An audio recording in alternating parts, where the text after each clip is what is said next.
ابھی تک کی اسٹڈی یہ ہے کہ سعودی عرب میں ہو یا دوسرے عرب ملکوں میں ہو یا اسلامی ملکوں میں یہ اسٹڈی کی گئی ہے، کیا ایک صحت مند عورت دودھ پلانے کی وجہ سے اس کے اندر کوئی کمزوری آتی ہے یا کوئی خطرہ آتا ہے؟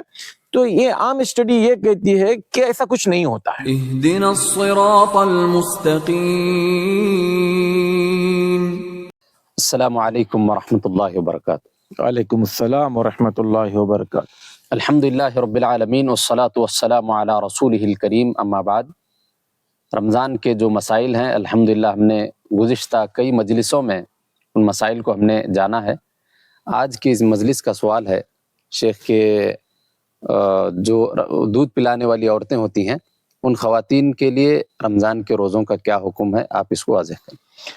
بسم اللہ الرحمن الرحیم، الحمد للہ رب العالمین والصلاة والسلام علی رسولہ الکریم، اما بعد۔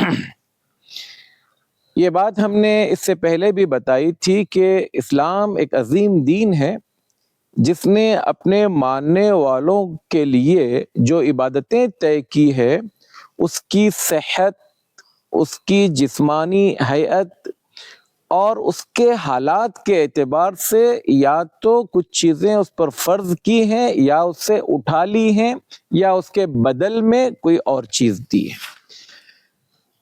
یہاں پر آج ہم بات کریں گے ایک ایسی خاتون جس کے پاس دودھ پیتا بچہ ہے۔ ظاہر سی بات ہے وہ اپنی جان کو بھی سنبھالے اور ایک دوسری جان کے دودھ پلانے کا انتظام کرے، تو اس کے اپنے جسم سے ہی اس بچے کی پرورش ہو رہی ہے۔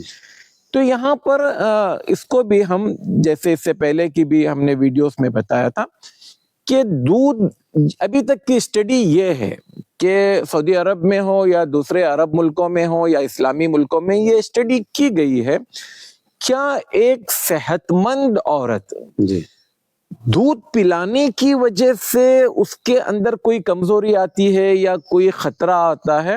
تو یہ عام اسٹڈی یہ کہتی ہے کہ ایسا کچھ نہیں ہوتا ہے۔ اچھا، ہاں، عورت پر فرق ہو سکتا ہے کہ ایک عورت کمزور ہے، ایک عورت پہلے سے بیمار ہے، یا ایک عورت کا ڈیلیوری کے بعد کچھ مسئلہ ہوا ہے، اس کے وجہ سے روزے میں، تو ہم اسلام نے یا علماء نے دودھ پلانے والی عورت کو ایک بیمار کی طرح کے ساتھ ٹریٹ کیا ہے، یعنی ایک بیمار کا جو حکم ہے۔ تو یہاں پر ہم بات کریں گے، مان لیجئے ایک دودھ پلانے والی عورت اگر روزہ رکھنے سے دو میں سے ایک چیز ہو سکتی ہے، روزہ رکھنے کی وجہ سے اس کی تکلیف ہے، اس کی اپنے جسمانی تکلیف ہو رہی ہے، چکر آ رہی ہے، آنکھوں کے سامنے اندھیرا آ رہا ہے، کمزوری محسوس ہو رہی ہے، تو پھر ہم اس کو اسلام اس کو حکم دیتا ہے کہ بھئی وہ روزہ ابھی مت رکھے۔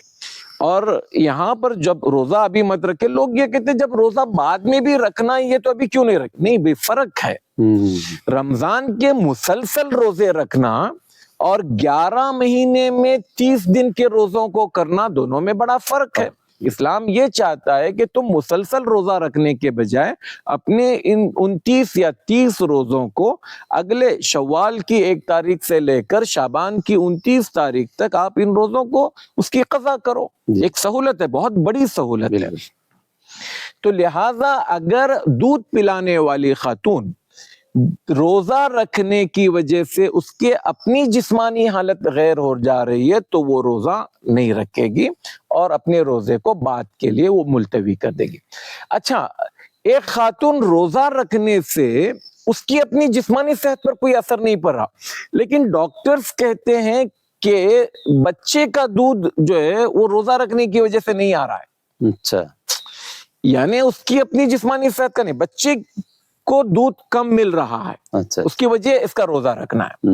حالانکہ ڈاکٹرز یہ کہتے ہیں کہ دودھ پلانے والی خاتون سحری میں اور خاص کر افطار میں اچھی خوراک لے، اپنے آپ کا اہتمام کرے۔ عام طور پر ہمارے پاس خواتین کے بڑے مسئلے ہوتے ہیں، یہ نہیں کھاتی، وہ نہیں کھاتی، زبردستی کھلانا پڑتا ہے۔ اگر وہ پھل فروٹ کا یا ایسے انرجی والے فروٹ کا استعمال کرے جس سے بچے کا دودھ کا بھی مسئلہ حل ہو جائے اور روزہ بھی ہو۔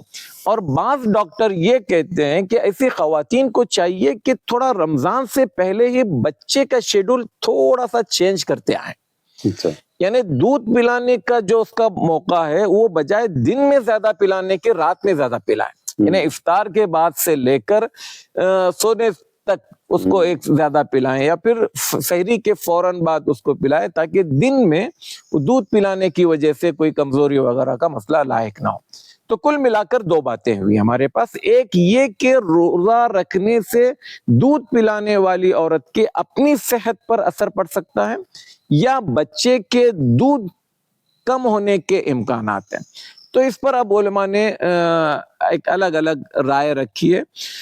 ایک نے یہ کہا کہ اس کو رمضان کے بعد صرف قضا کرنی ہوگی جی. اگر اس کا اپنا مسئلہ ہے تو, جی. کیونکہ وہ بیمار کے حکم ہے. نہیں, اگر بچے کی وجہ سے ہو رہا ہے تو اس کو روزہ کی قضا بھی کرنا ہے اور فدیہ بھی دینا ہے. اچھا. فدیہ کیوں دینا ہے؟ کہ بھئی وہ اپنی وجہ سے روزہ نہیں چھوڑ رہی ہے, تو وہ بچے کا فدیہ اس کا باپ یا اس کا ولی الامر, اس کا جو ذمہ دار ہے, وہ اس کا فدیہ دے گا کہ بھئی یہ بچے کی وجہ سے جو ہے وہ خاتون کو روزہ نہیں رکھنا پڑا. جی. لیکن علامہ ابن العثیمین رحمۃ اللہ علیہ کہتے ہیں کہ اس کی ضرورت نہیں ہے, وہ ایک بیمار جیسا معاملہ ہے, لہذا دودھ پلانے والی عورت اگر روزہ نہیں رکھ پاتی ہے تو وہ بعد کے دنوں میں روزہ رکھ کے صرف قضا کرے, اور اس کو جو ہے فدیہ دینے کی ضرورت نہیں ہے. اسی طرح سے یہاں پر ایک چیز اور سمجھنے کی ہے کہ عام طور پر جو لوگ یہ کہتے ہیں کہ بھئی بعد میں یہ روزے کس طرح سے رکھے جائیں. دیکھیے, سردی کے دنوں میں دن چھوٹا ہوتا ہے, جی. موسم بہت سازگار ہوتا ہے, تو وہ دنوں میں ان روزوں کی قضا کریں.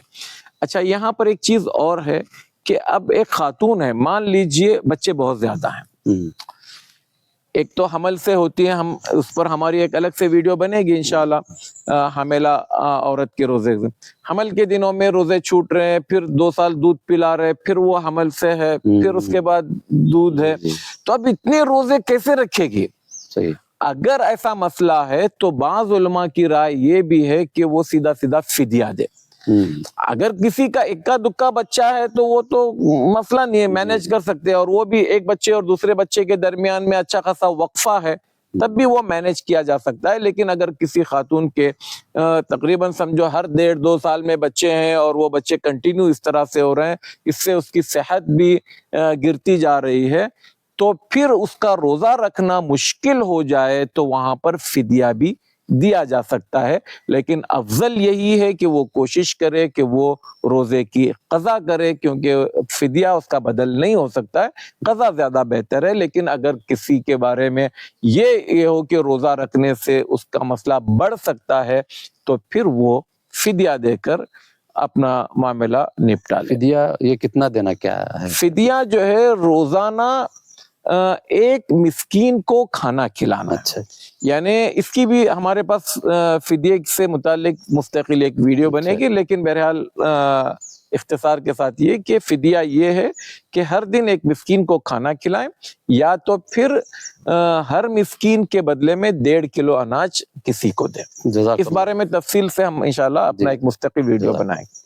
جزاک اللہ خیر, بارک اللہ فیکم. السلام علیکم ورحمۃ اللہ وبرکاتہ. مولانا صغیر احمد عمری حفظہ اللہ ووفقہ لکل خیر کہ آپ کا جو چینل ہے صراط مستقیم, میں ذاتی طور پر آپ کے ویڈیوز جب سے آ رہا میں دیکھتا ہوں آپ کے ویڈیوز, الحمدللہ ہمارے کچھ شاگرد کبھی شیخ عارف کبھی شیخ ابراہیم بیٹھ کر آپ سے سوال کرتے ہیں, اور آپ بہت بہتر انداز میں ان کے جوابات دیتے ہیں.